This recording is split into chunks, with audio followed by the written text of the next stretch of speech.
Hello and welcome to Keep the Peace. I'm Cleb. Today we are looking at LEGO set 21347, Red London Telephone Box. This is the newest LEGO Ideas release. It has 1,460 pieces.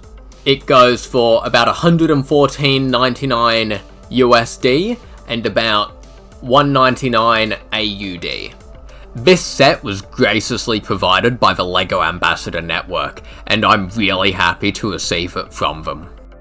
This set does have a light brick mounted in the roof, and you can remove the telephone box. Though I feel like if you're doing this, you're intending to display the box on its own and not so much the street corner. And here's a look at that box on its own. This is, of course, LEGO's latest Doctor Who related release, with others in this very sporadic series being the TARDIS set, the LEGO Dimensions character pack and Doctor Who pack, and the London postcard.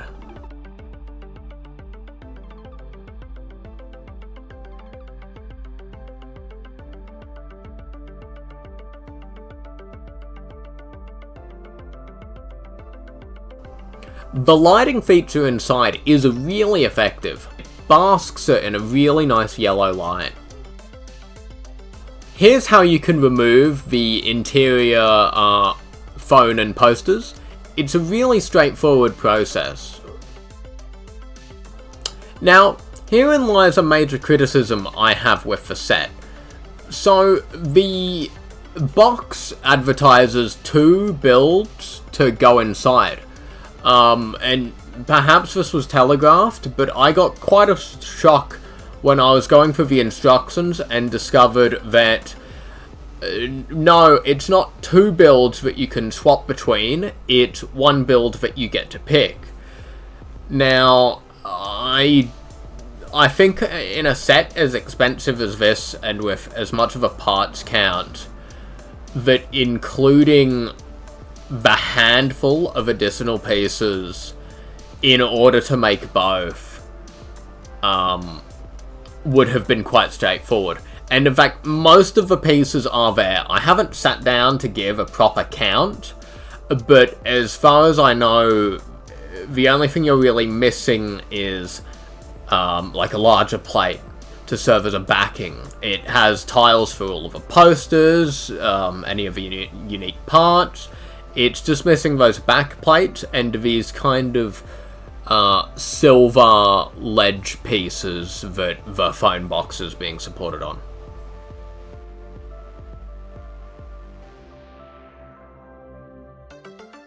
Here's a look at the light up close.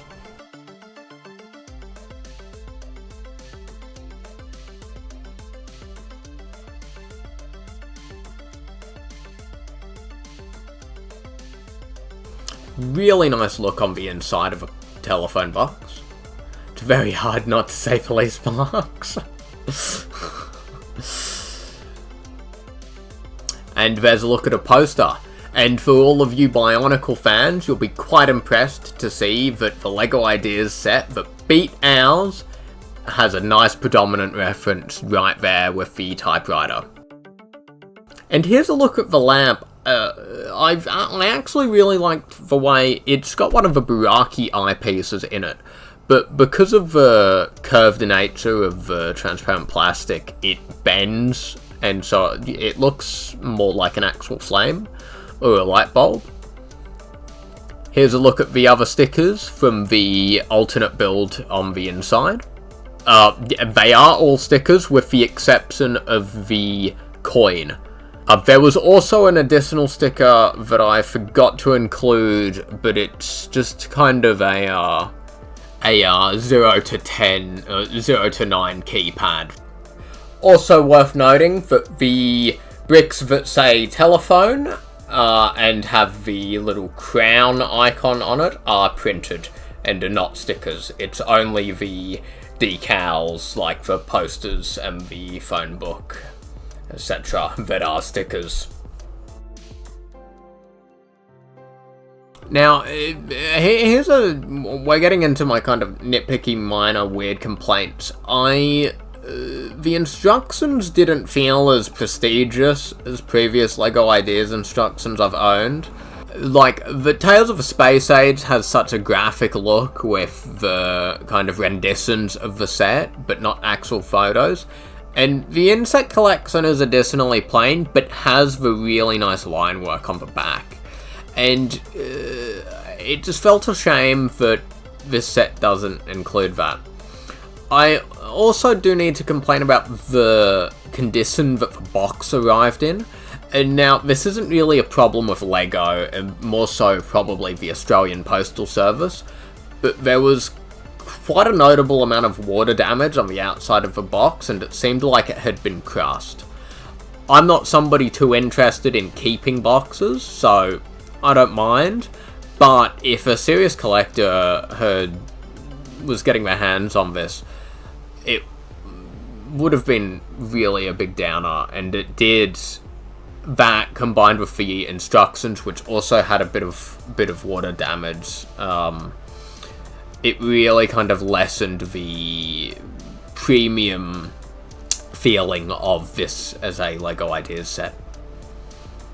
Overall, I think this is a really solid purchase if you're kind of an extreme hobbyist who's quite interested in London history and telephone boxes. The instruction manual is very informative on the history of particularly this model of telephone box, but a lot of different models throughout history. And it's clear that a lot of passion went into it, but at the end of the day, it is quite niche. And so I don't really recommend it unless you're already quite interested in it, in which case you don't need me telling you to buy it. But at the end of the day, those are really just my thoughts. So let me know yours down in the comment section below. And while you're down there, don't forget to hit the subscribe button and ding the notification bell to stay up to date with the channel. I've been your host, Cleb. Goodbye.